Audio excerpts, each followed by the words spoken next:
In international news, the death toll climbed and aftershocks continued on Sunday, day after a powerful earthquake struck the Nepal region, triggering an avalanche on Mount Everest and setting off an urgent aid response.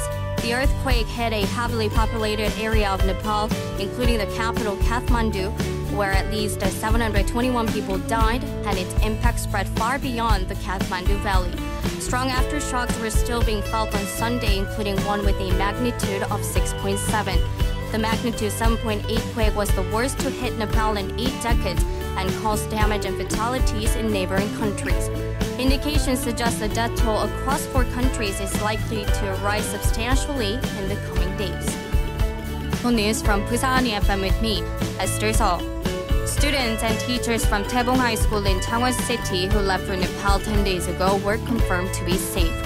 An official from the Gyeongnam Office of Education said 44 students and 4 teachers from Taebong High School left for Nepal on the 17th from Incheon International Airport. They had moved from Kathmandu to Pokhara 3 days before the powerful earthquake shook the country. The principal and fellow teachers at the high school have been frequently checking in on the teachers and students through an emergency connection system.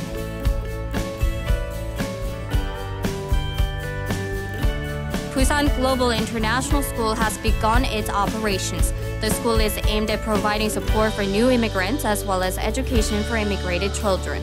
Busan Global International School plans to provide counseling in different languages, including Russian and Chinese, to children of immigrant families in the Busan and Gyeongnam areas. This counseling will help immigrated students to quickly adapt to the new environment. Busan Dongnae District has begun its Eco School for Wetland Ecological Experience program.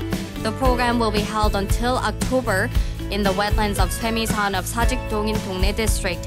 Visitors will be able to see many different types of creatures, including salamanders and frogs.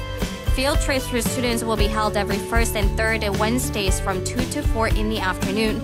The General Experience Program for family and group visitors will be held every second and fourth Saturdays from 10 a.m. to 12 p.m.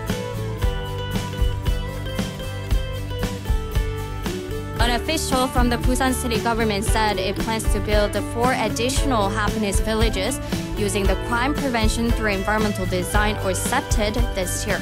Busan city has designated Sujongdong of Dong District, Puamdong of Busanjin District, Chilsandong of Dongnae District, and Shinpyeongdong of Sahang District as target areas for the project.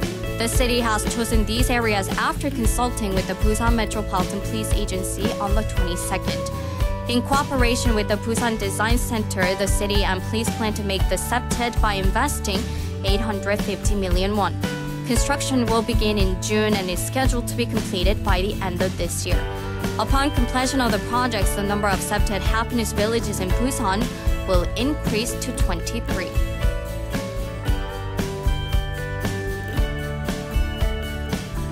The organizing committee of the Busan International Film Festival confirmed Chinese director Wang Xiaoshuai as the principal of a film school, the 2015 Asian Film Academy. Xiaoshuai is well known for showing the hidden side of Chinese society through pictures of young people in the same generation. Some of his works include Beijing Bicycle, which was awarded the Silver Prize at the 51st Berlin Film Festival, and Chongqing Blues, which was invited to the 63rd Cannes Film Festival. Alongside with Xiaoshuai, a young Singaporean director Anthony Chen was also appointed as the professor of film direction.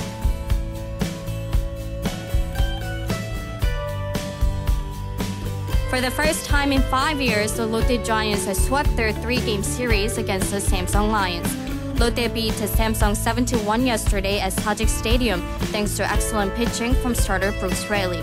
Raley allowed only 3 hits and 1 run over 8 innings. Kang Min-ho also had a stellar performance by driving in 5 runs. With yesterday's victory and the series sweep, Lotte has shot up to second place with 13 wins and 10 losses.